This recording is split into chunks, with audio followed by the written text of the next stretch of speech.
देखिए 28 जनवरी 2026 को केस का फैसला आने वाला है उन केसेस का जिसको मैंने 2034 सीट और 3704 सीट लगभग मिला के 6000 सीट का ज्वाइनिंग का ऑर्डर दिया है। केस में यही था, ज्वाइनिंग का मांग था, जिसको कोर्ट पहले बता सकते हैं कि कोर्ट ज्वाइनिंग का ऑर्डर देगा उन पिटिशनर्स को जो 3704 सीट जिसको जीएसएससी सरेंडर कर दिया था। एक्चुअली में वो सरेंडर नहीं किया था, केस में उसके ऊपर कार्रवाई नहीं हो पाए, इसलिए उसने बहाना बना के बोला हम सरेंडर कर दिए हैं इसको, जो एसटी एससी का सीट था, जबकि एसटी एससी का बहुत कैंडिडेट है ना। आप देख सकते हैं, आपको हम चाहेंगे कि एक हम वीडियो भेजेंगे आपको। जैसे टीजीटी के अभ्यर्थी हैं और टीजीटी का अपडेट हम बराबर आपको दे रहे हैं। 2016 का परीक्षा अब तक समझे 10 सालों से लटका हुआ है और सबसे बड़ा अब एक खबर ये आ रहा है कि 28 जनवरी को जो है, जो हाईकोर्ट में एक तरह से मामला जो चल रहा है, आखिर में छात्रों को जो है नियुक्ति कब मिलेगी, 28 तारीख को कुछ फैसला आने वाला है। पूरा मामला को हम समझने का प्रयास करेंगे और सीट कितना खाली है पूरा समझने का प्रयास करेंगे हम। और जो जांच का आदेश हाईकोर्ट की तरफ से आया था, वो क्या जांच अभी चल रहा है। जो एक्सीडेंट पाठक सर जो है को मिला था जी माफ, वो तो चले गए, क्या कोई नए आए हैं। एलपीए का में जो केस चल रहा है, एलपीए में सुनवाई कब होगा, छात्रों को नियुक्ति कब मिलेगा, लोग जैसे जाके आवेदन भी जमा कर रहे हैं। पूरा मामला को हम इनसे समझने का प्रयास करते हैं। क्या कुछ कहेगा टीजीटी को लेकर 28 तारीख जनवरी को क्या कुछ फैसला आने वाला है। देखिए 28 जनवरी 2026 को केस का फैसला आने वाला है उन केसेस का जिसको मैंने 19 जनवरी को फाइल किया है। 19 जनवरी को मैंने फाइल किया और बस 10 दिन पहले मैंने 4-5 केसेस फाइल किया था, जिसका 28 जनवरी को केस का फैसला होने वाला है। क्या केस में क्या था? केस में यही था, ज्वाइनिंग का मांग था, जिसको कोर्ट पहले बता सकते हैं कि कोर्ट ज्वाइनिंग का ऑर्डर देगा उन पिटिशनर्स को जो कोर्ट में गए हुए हैं, ज्वाइनिंग का ऑर्डर देगा। 28 जनवरी को फैसला होने वाला है और ऐसे जो भी केसेस जो पेंडिंग थे उनको 28 जनवरी को फैसला दे दिया जाएगा। और आपके माध्यम से उन सभी छात्रों को भी बोलना चाहते हैं कि जो लोग केस को लेकर के जो भी एग्ज़ाम दिए थे वो ज़रूर मुझसे संपर्क करें ज़रूर, क्योंकि कोई भी अगर मिसगाइड करता है उससे मिसगाइड मत हुई, ये चीज़ है। और एक चीज़ और आपको बताना चाहते हैं कि बहुत सारी चीज़ आप ही के चैनल पे ऐसा कुछ वीडियो आ जाता है, जिसको क्या होता है ना कि जानकारी थोड़ा सा अभाव होता है, तो क्या करते हैं ना कि गलत इन्फॉर्मेशन दे देते हैं, ये छात्रों में बता देते हैं, भ्रम की स्थिति पैदा हो जाता है। जो केस को स्टार्टिंग से देख रहे हैं ना, जिससे हम लोग क्या किए, स्टार्टिंग से लेकर एंड तक लड़े हैं इसको और जीते हैं। 2.5 सालों तक केस लड़े, जीते और नियुक्ति दिला रहे हैं छात्रों को। तो जैसे मान लीजिए कि एक वीडियो जैसे 2034 सीट जो है जनरल ओबीसी को नियुक्ति के लिए दिया गया है और 3704 सीट जिसको जीएसएससी सरेंडर कर दिया था। एक्चुअली में वो सरेंडर नहीं किया था, केस में उसके ऊपर कार्रवाई नहीं हो पाए, इसलिए उसने बहाना बना के बोला हम सरेंडर कर दिए हैं इसको, जो एसटी एससी का सीट था, जबकि एसटी एससी का बहुत कैंडिडेट है ना। आप देख सकते हैं, आपको हम चाहेंगे कि एक हम वीडियो भेजेंगे आपको, आप वीडियो को जरूर अपलोड कर दीजिए। 3704 बोल रहे हैं। हाँ, 3704 सीट 704। हाँ, जिसको जो अखबारों में भी आया, प्रिंट मीडिया में भी। हाँ, 3 जो हम लोग इसको ये कर रहे हैं। एक्चुअली में इसमें सीट की संख्या जो है 9400 के आसपास सीट खाली है टोटल, लेकिन कोर्ट अभी तक जो है जो ऑर्डर दिया है वो 2034 सीट और 3704 सीट लगभग मिला के 6000 सीट का ज्वाइनिंग का ऑर्डर दिया है। उसके बाद भी 3000 के आसपास और भी सीट चाहिए, जो जिसके लिए जांच बैठा था, जिसको हम लोग जांच की मांग हम लोग किए थे, जांच बैठा था, वो भी सीट आएगा। आपको बताना चाहते हैं, जैसे हम पहले बताते कि भाई सीट ज्वाइनिंग होगा छात्रों का, तो भी सीट आएगा जरूर।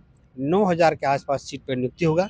बस छात्रों का आपके माध्यम से यही कहना चाहते हैं कि वैसे कोई भी जो गलत ग्रुप है या गलत डायरेक्शन देते हैं उसको फॉलो करने की जरूरत है। जो 3704 जो सरेंडर की बात आप कर रहे हैं, उसमें क्या कुछ मामला है? क्योंकि आज हम अभ्यर्थी से बात कर रहे थे, क्या उसमें जेएसएससी के द्वारा कुछ जवाब मांगा गया था हाईकोर्ट से, या फिर उसमें क्या कुछ है?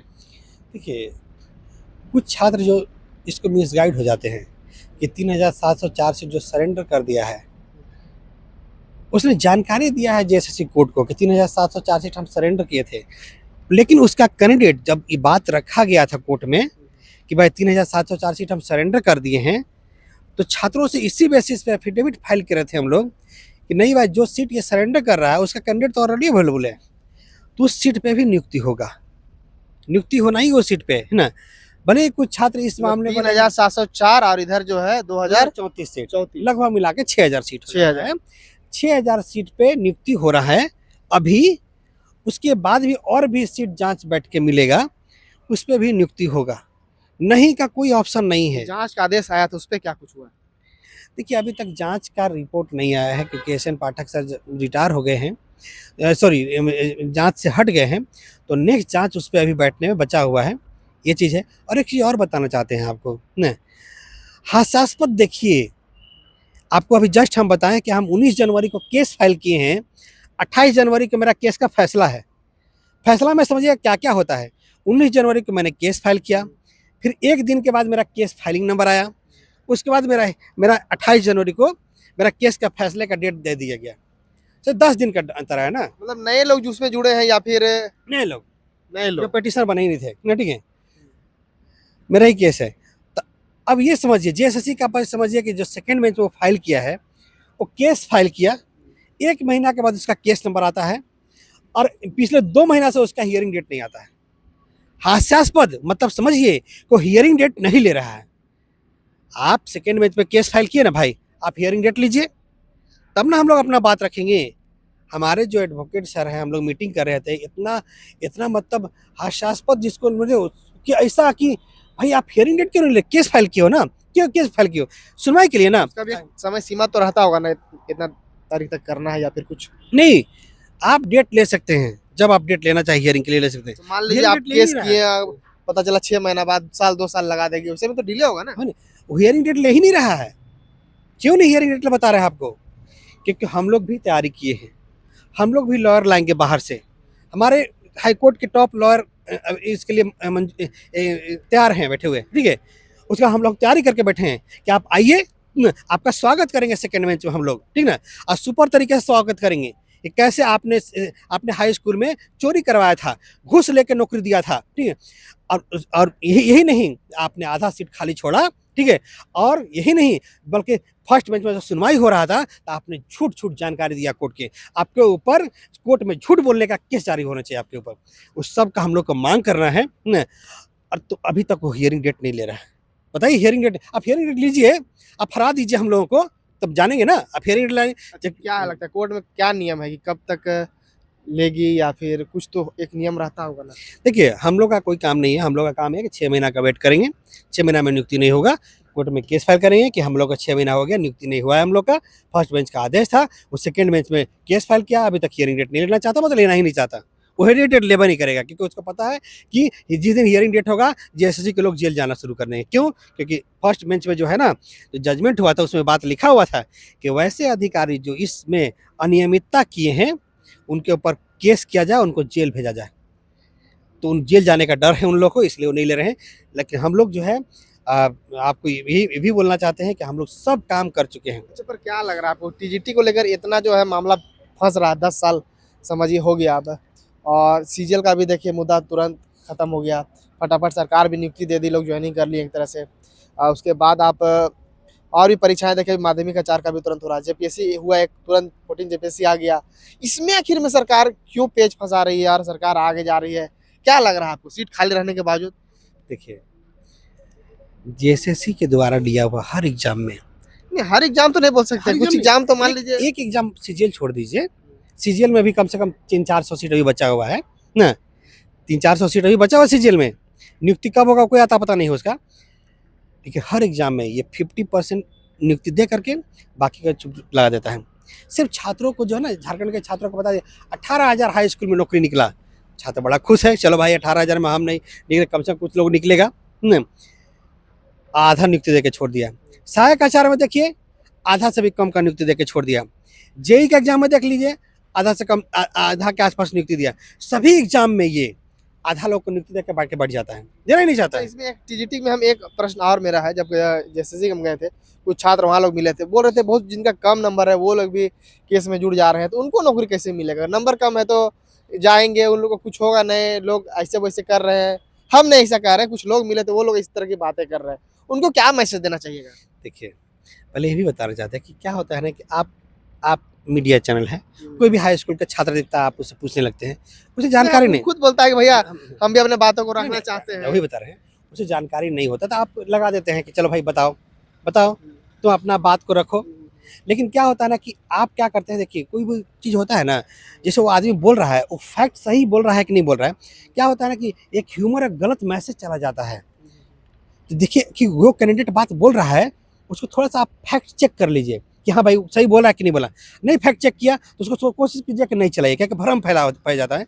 जिससे बताना चाहते एकदम हैं। समझा बोलते हैं तो फिर हुँ। बात जो है दोनों का अलग-अलग थोड़ा-थोड़ा हो जाता है, इसीलिए थोड़ा कन्फ्यूजन जो है सोच रहे हैं कि हम दूर हो जाए छात्रों को अगर इस वीडियो को देखें नहीं, तो। वही आपको बोलना चाहता है कि देखिए जब भी कोई किसी को बोलता है ना, तो देखिए भाई वो सही बोल रहा है कि नहीं, कम से कम फैक्ट चेक करने की कोशिश कीजिए। नहीं जैसे कभी-कभी पर सोचते हैं कि इसका मान लीजिए कम नंबर रहेगा, कोर्ट में अगर वो जाएगा, तब कैसे पास हो जाएगा? कभी-कभी ऐसा भी मन में ख्याल आता है, इसीलिए प्रश्न जो है हम भी थोड़ा-सा हाँ, हाँ, पूछ नहीं लिया है। हमने थोड़ा-सा उसको क्लियर कर देना चाहते हैं कि जैसे कोई आदमी बोला ना आपको डाउट लगे ना उसके ऊपर, एक बार फैक्ट चेक कर लीजिए गूगल में सर्च करके। ताकि क्या होता है ना कि देखिए कोई इम्पोर्टेंट नहीं है कि मैंने कि आपके चैनल पे जब वो चलता है ना, तो लोगों में भ्रम पैदा हो जाता है। जो उसके अंदर भ्रम फैला जाता है, इससे कन्फ्यूजन क्रिएट हो जाता है ना।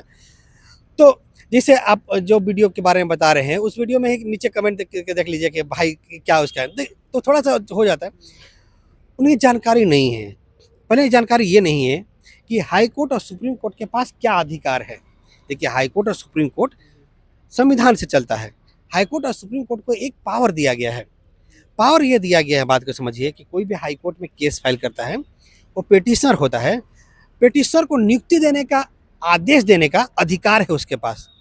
वो पिटिशनर क्या है, क्या नहीं है। अगर वो अपना केस का बात सही रख लेता है, मतलब जीत जाता है, उसका बात रुक जाता है, तो कोर्ट को ये आदेश है कि उसको नियुक्ति का आदेश दे सकता है। मार्क्स इम्यूनिटी होता है, याद रखिएगा।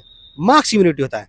ऐसे एग्जाम्पल में समझिए कि सोनी कुमारी केस हुआ, उसमें बहुत सारे छात्र, मार्क्स बहुत कम था। जेएसएससी को नियुक्ति देना होता तो जेएसएससी नियुक्ति नहीं देता उसको, लेकिन नियुक्ति हुआ उसका। मार्क्स इम्यूनिटी कर दिया गया कि मार्क्स उसके लिए इंपॉर्टेंट नहीं होता है। उस तरह से पिटिशनर के लिए मार्क्स इंपॉर्टेंट नहीं होता है।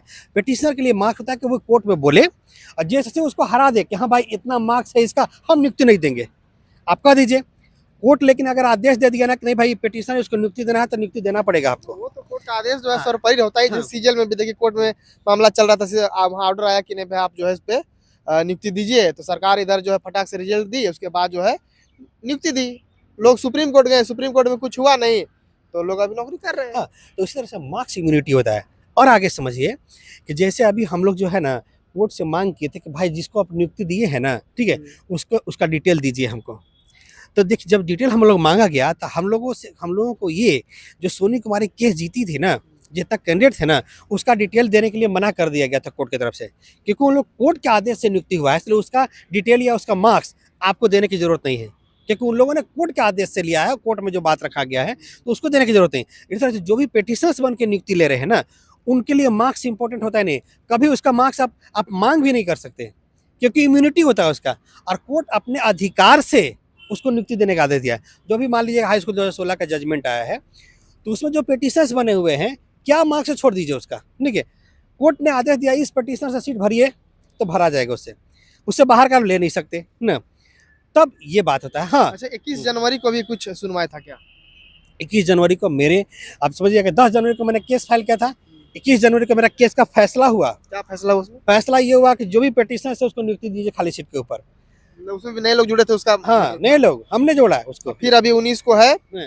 19 को मैंने फाइल किया, 28 जनवरी को मेरा केस का फैसला है। नहीं, आपको दे भी देंगे, आप लगा भी दीजिएगा कि 28 जनवरी को मेरा केस का फैसला है। साथ में ये भी बोलना चाहते हैं कि वैसे छात्र जो हाई स्कूल 2016 का एग्जाम दिए हैं, आप बिल्कुल ही इधर उधर करने की जरूरत है। आप मुझे संपर्क कीजिए और जरूर संपर्क कीजिए। लोग अनाप शनाप कहेगा, वो अनाप शनाप कहेगा जो ये कहता था कि जजमेंट के बाद आपको जजमेंट के बाद कैसे फाइल नहीं होता, जजमेंट के बाद कैसे फाइल नहीं होता, इसका तो इतना भ्रम फैलाया, तो उसको मुंह पे तमाचा मार के ये बता रहे हैं कि मैंने 19 जनवरी को केस फाइल किया, 28 जनवरी को मेरा केस का फैसला है, और फैसला हम अपलोड भी कर देंगे, देख लीजिएगा। 21 जनवरी को मेरा केस का फैसला हुआ है, उसका आवेदन जमा करवा रहे जेएससी में आवेदन जमा करते हैं, वीडियो भेज देंगे आपको। बताना चाहते केस इस ऐसा नहीं है। देखिए ये बात भी पार्शियली सही था कि जजमेंट के बाद आप नहीं कर सकते, लेकिन ये तब लागू होता ना, जजमेंट हुआ नियुक्ति शुरू हो गया उसका, तब नहीं कर सकते। यहाँ पे एक ऐसा सिचुएशन था कि कर सकते हैं, इसीलिए बता रहे थे। इस केस में ऐसा सिचुएशन है, जजमेंट के बाद भी आप कोर्ट में जुड़ सकते हैं। और याद रखिए कि एक ऐसा केस है ये, जिसमें नियुक्ति का आदेश है और आपको मौका मिल रहा है वो केस में जाने का, तो आप जरूर जाइए। मेरे अकॉर्डिंग आप जरूर जाइए, ताकि जो खाली सीट पूरा का पूरा है ना, पूरा भर जाए। अगर बच जाएगा ना, पता नहीं, अगर बच जाएगा जेएसएससी के लोग अगला 20 साल तक 4 गो 5 गो हर वीक में नियुक्ति देगा पैसा ले लेके।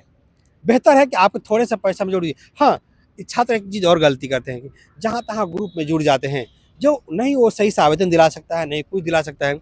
एक चीज़ और, बहुत सारे लोग गलत तरीके से पैसे भी ले रहे हैं, गलत तरीके से पैसे ले रहे हैं। कैसे बताना चाहते हैं, जो आवेदन जमा कराने आप गए थे ना, आप देखे होंगे बहुत सारे छात्रों का आवेदन जमा कराने के नाम पे 12-12 हज़ार रुपया कोई वसूल रहा है। आवेदन जमा करने के लिए बताइए वहाँ तो पैसा नहीं लग रहा वहाँ कुछ। कहाँ पैसा लगता है? वहाँ पे हम 2000 लोगों का पिटिशनर का आवेदन जमा करा दिए, कोई पैसा नहीं लगा। 1200 रुपए 12,000 भाई, 12,000 ले 12,000 आवेदन जमा करवाने का। जमा कराने का। बताइए, अब देखिए ये ना, कौन रहा है भाई? 32,000 रुपया अभी 2-3 महीने में ठग लिया है। बस छात्रों के आपके माध्यम से बताना चाहते हैं कि भाई ठगी से आप बचिए। हम 2000 लोगों को आवेदन जमा कराए, एक पैसा नहीं लिए हैं। कैसे बताना चाहते हैं, जो जजमेंट कॉपी होता है ना, जजमेंट कॉपी लो, 12,000 रुपया दो। जजमेंट कॉपी पीडीएफ फॉर्मेट में होता है, बोलेगा तो हम भेज देंगे, ठीक है। और जजमेंट कॉपी देने के नाम पे, जजमेंट कॉपी आ गया तुम्हारा, जजमेंट कॉपी लो न, और 12,000 रुपया दो। ये ठगा। आगे सुनिए ठगने का दूसरा उपाय। 10,000 रुपये और भी ठगा गया था। इससे केस का फैसला होने वाला है 28 तारीख को, बता दिए। केस को टैग करवा के केस का फैसला लिया जाता है, सभी केसेस को एक जगह करके। तो बोले सभी केसेस को एक जगह करना है, 10,000 रुपया लगेगा पिटिशनर को। 10,000 रुपया टैग कराने के बाद पैसा ठग दिया, जबकि हम 2,000 लोगों को, आसपास लोगों को सबका हम टैग कराए, एक पैसा नहीं लगा मेरा न। और आगे सुनिए, एक 10,000 और 12,000 कितना हुआ बताइए? 22,000। 22,000 हुआ ना। एक और ठगी होने वाला है, जो पहले ही छात्रों को हम बता दे रहे हैं। ठगी से बचिएगा, याद रखिएगा कि हम बता दे, नाम पकड़ दीजिएगा। शेख मोहसिन का भी केस है, 2,000 प्लस छात्रों का, वो एक पैसा नहीं लिया है न। आपका पैसा कैसे लग रहा है? एक और ठगी कैसे करता है आप बताते हैं। आप आइए मेरे पास, ग्रुप जो है ना, जो ऐसा ग्रुप जो गालियाँ बकते रहता है मेरे हमको, इसलिए बकता है क्योंकि उसका पोल खोल देते हैं। आइए मेरे पास, वकालतनामा पे साइन कीजिए और 10,000 रुपया दीजिए। वो 10,000 और लेने वाला है, मिला जुला के 32,000 लेने वाला है।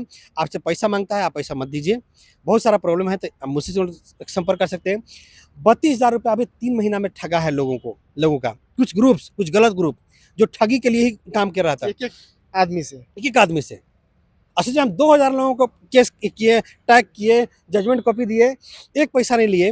लेकिन यहाँ पे बताइए 32-32 हज़ार रुपये केस ठग लिया है न। तो ये बताना चाहते हैं आपके माध्यम से कि बिल्कुल ही आपको ठगाने की जरूरत नहीं है, और ऐसे गलत ग्रुप से बचिए। और वैसे ग्रुप से भी केस फाइल मत कीजिए जिनको केस की जानकारी नहीं होता, किसी को कोई जानकारी नहीं है। बहुत लोगों को यही बताया 3,704 सीट सरेंडर किया है भाई, कोई बोलता है कि कितना सीट तक, कितना सीट गलत है, जानकारी नहीं है, केस लड़ा ही नहीं उसने। तो इससे अच्छे आप सब बेस्ट ऑप्शन है कि डिस्क्रिप्शन में मेरा नंबर दिख रहा होगा, आप मुझसे संपर्क कीजिए।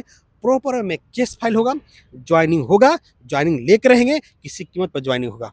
इसके मैसेज क्या दीजिएगा अंत में? छात्र जितने भी इस वीडियो को देखेंगे उनको मैसेज क्या देना चाहिएगा? देखिए, मैसेज यही देना चाहते हैं कि देखिए, हाई कोर्ट में केस जो होता है बहुत मिनिमम कम पैसे में लड़ा के जीता जाता है, सुप्रीम कोर्ट में बहुत कम पैसे में लड़ा के जीता जाता है।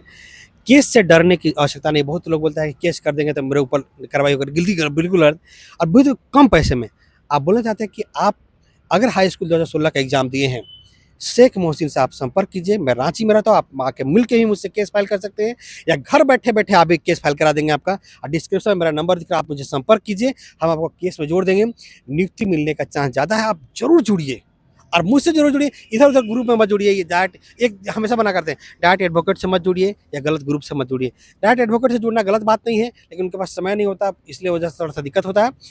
आप मुझसे जुड़ सकते हैं, हम आपको केस फाइल करा करके उस जगह पहुंचा देंगे जहां पर नियुक्ति प्रक्रिया शुरू होगा, और नियुक्ति होने का चांस बहुत ज़्यादा है। आप जरूर जुड़िए, डिस्क्रिप्शन में मेरा नंबर हो, मुझे कॉल कीजिए, जरूर जुड़ सकते हैं, और कोई दिक्कत नहीं है। ठीक है, चलिए, तो फिलहाल देख सकते हैं जैसे टीजीटी के अभ्यर्थी हैं, और 21 तारीख को भी फैसला आया था कुछ, और 28 तारीख को फैसला आने वाला है। देखने वाला विषय होगा कि जितने लोग जुड़ रहे हैं केस में, आखिर में उन लोगों को नियुक्ति कब मिलेगा। कोर्ट की तरफ से तो आदेश मिल गया है, पर आखिर में जेएसएससी और सरकार जो है इतनी लेट क्यों कर रही है? एलपीए चल गई है, और एलपीए में भी कुछ नहीं हो रहा है अभी, तो सरकार की मंशा क्या हो सकता है आप खुद समझ सकते हैं। छात्र कहीं ना कहीं अभी भी आस लगाए हुए हैं, और अभी भी बहुत सारे छात्र एक्टिव हैं। अब देखने वाला विषय होगा कि आगे आगे क्या कुछ होता है। कुछ भी अपडेट होगा वो भी देने का प्रयास करेंगे। चैनल के साथ बने रहिएगा। शुक्रिया।